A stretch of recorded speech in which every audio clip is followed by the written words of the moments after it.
तो आज के इस वीडियो में हम बात करने वाले the law of human nature book के बारे में। इस बुक में बताया गया है कि कैसे आप लोगों को समझ सकते हैं, चाहे लोगों के बिहेवियर को, चाहे लोगों के नेचर को आप किस तरीके से समझ सकते हैं कि लोग क्या कर सकते हैं आपके साथ, चाहे आप लोगों के साथ क्या करवा सकते हैं, चाहे उससे आप कैसे काम निकाल सकते हैं, चाहे लोग आपसे कैसे किस तरीके से काम निकाल लेते हैं। उसके नेचर के बारे में समझेंगे, इंसान के नेचर के बारे में समझेंगे कि उसका नेचर, चाहे उसका बिहेवियर, चाहे उसका व्यवहार जो भी है, चाहे उसकी जितनी भी समझ है उसको समझने की कोशिश करेंगे। इंसान के बिहेवियर को समझने की कोशिश करेंगे कि चालाक लोग कैसे होते हैं। चाहे आपके सामने जो नकली लोग आ गए, चाहे दो कड़ी वाले, चाहे ये लोग आए हैं, तो उसको किस तरीके से आपको समझना है, चाहे किस तरीके से आप पहचान सकते हैं। या कोई व्यक्ति आपको दिया बना रहा है, चाहे झूठ बोल रहा है, चाहे अंडू बोल रहा है, वो बना रहा है, तो किस तरीके से आपको बना लेता है, चाहे आप उसको किस तरीके से बना सकते हैं, उस पॉइंट पे डिस्कस करेंगे। बुक में टोटल 18 चैप्टर है, जिसमें से 7 पे आज हम बात करने वाले हैं। और 7 जाके तुम और पढ़ सकते हो, और लास्ट में एक बोनस भी बता देंगे जो तुम कुछ समझ सकते हो, वो बहुत ही ज़्यादा जरूरी है। जिसमें से सबसे पहला लॉ को लेना हो तो ये बताता है कि ह्यूमन जो होते, इंसान जो होते, जो हम हैं और जो तुम हो, वो बहुत ही ज़्यादा इरेशनल होते हैं और बहुत ही ज़्यादा इलॉजिकल होते हैं। वो भावनाओं में आके कुछ भी कर लेते हो, भावनाओं में आके किसी को मार देते हैं, चाहे भावनाओं में आके किसी से प्यार कर लेते हैं, चाहे किसी को गाली दे देते हैं, कुछ भी कर देते हैं। वो भावनाओं पे बहुत ही ज़्यादा इंसान रिलाई करते हैं। तो तुमको भावनाओं पे रिलाई नहीं करना है, ना कि भावनाओं में तुमको कोई गाली दे रहा है तो तुम सीधा वहाँ पे गाली देने लगे, चाहे कोई तुमको मार रहा है तो तुम सीधा मारने लगे। कोई भी काम तुम अगर भावनाओं में बह के करते हो तो ये बहुत ही ज़्यादा जरूरी है कि तुम उसमें ज़्यादा देर तक सर्वाइव नहीं कर सकते, वो तुम्हारा अच्छा डिसीजन नहीं होगा। इसलिए अगर कोई भी इंडिया पे अटैक करता है, वो चाइना हो चाहे पाकिस्तान हो, तो वो अटैक कर दिया तो वो सीधा मारने नहीं चला जाएगा कि हम इसको मारेंगे। वो पहले प्लानिंग करेगा कि किस तरीके से उसको मारेंगे, किस तरीके से उसको पीटना है, और तुमको भी इस तरीके से पीटना है और किस तरीके से उसको मारना है। वो पहले प्लानिंग बनाओ, वो स्ट्रैटेजी बनाओ, उस पर तुम काम करो। ना कि तुमको कोई कुछ बोल दिया तो तुम सीधा एक्शन ले लिए, नहीं। तुमको पहले सोचना है, समझना है, उसके बाद किसी भी चीज़ को करना है, ना कि अपनी भावनाओं में आके, अपनी इमोशन में आके किसी भी चीज़ को करते जाना है।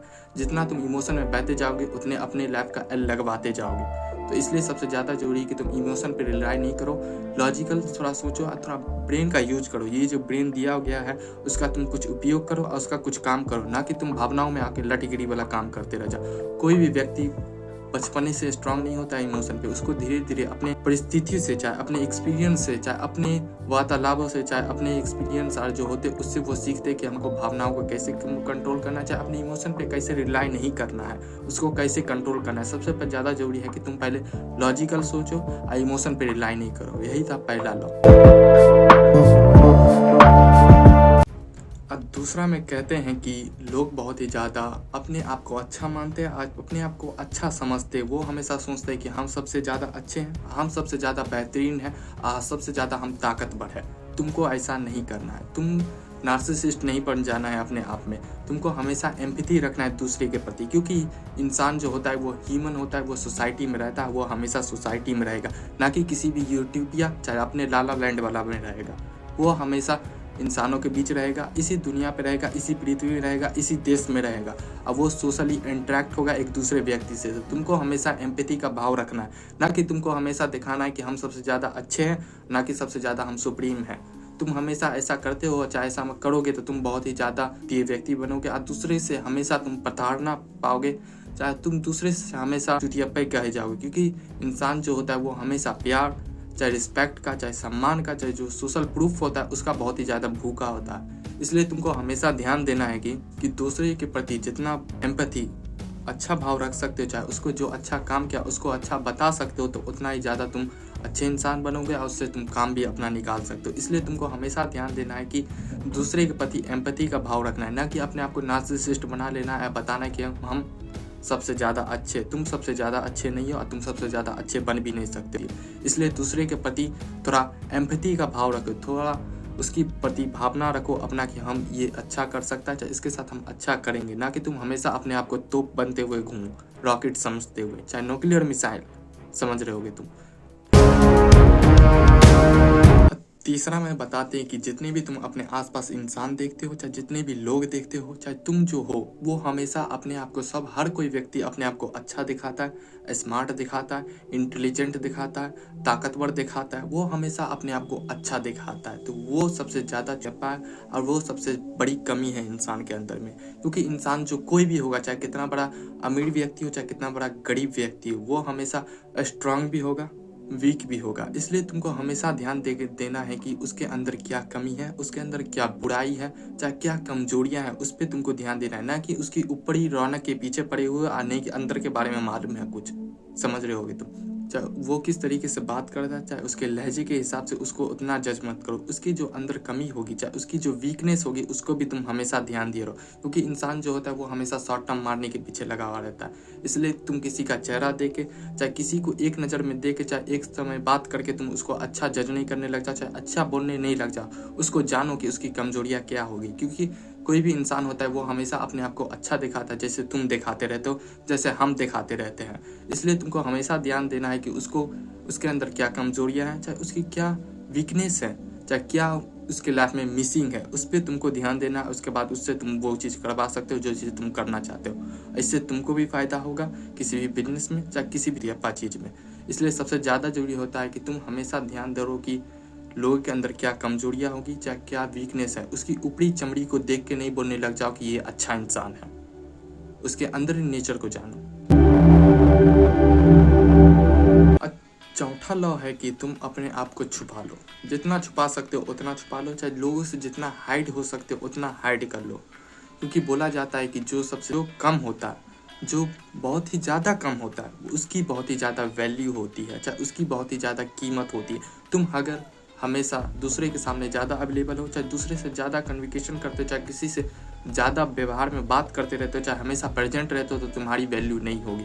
क्योंकि बोला जाता है सबसे पुराना लॉजिक है लेकिन सबसे ज़्यादा ताकतवर है और सबसे ज़्यादा स्ट्रांग पॉइंट रखता ये है कि जो सबसे कम होता है वो सबसे ज़्यादा वैल्यूबल चीज़ होता है। इसलिए तुम अपने आप को जितना हाइड कर सकते हो उतना हाइड करो।